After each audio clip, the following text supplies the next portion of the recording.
We're reading from the book of Psalms 139, verse 1 till verse 6, and the word says, Lord, you have examined me and you know me. You know everything I do. From far away, you understand all my thoughts. You see me whether I'm working or resting. You know all my actions. Even before I speak, you already know what I will say.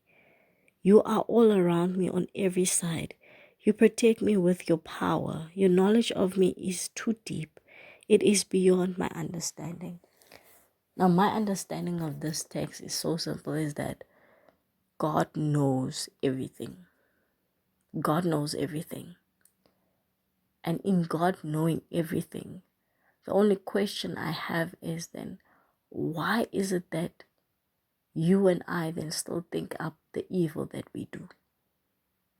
Why is it that you think so much evil? You think of so much evil things to do to other people. You think up so much nasty things to say to other people. Do you not know that God is your audience when you think? Even though the person sitting next to you do not know what you think, but God is a witness to your thoughts. So why are you still thinking the evil things that you do? Why are you still saying evil things about people in your heart, in your mind? Why? God is your audience. God is your audience. And some of you do these things even when you are in the house of God. When you're in church, you think of evil. When you're in church, you speak and you speak over people's lives, evil things.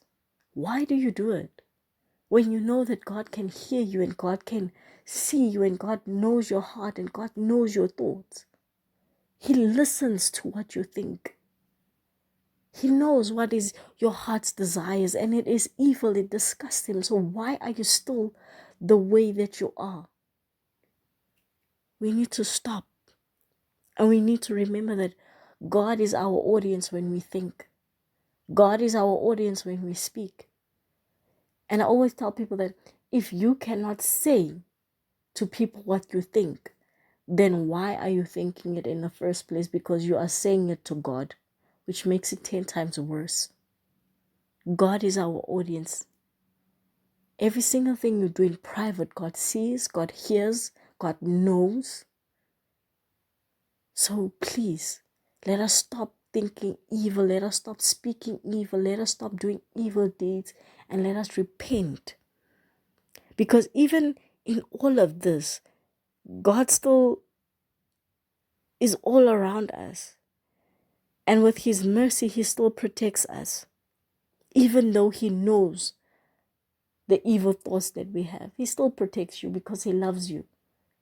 But man, don't you think it would be pleasing to God if we change our thinking and change our ways and change our heart? And don't you think it would be pleasing to God to hear his children not just speak, of his gospel, but truly live it? Let his light shine through us. Because some of you guys, the way you think you would, it's like God is not there. God is our audience. Let us bring before him our thoughts, our hearts, and our heart's desires, and ask him to examine it for us. And ask him to renew our thoughts and renew our hearts and renew our minds, because it cannot be that we have God as an audience and we still think the way that we think. Because you thinking is you initially talking to God. Let that sink in. You thinking is you talking to God.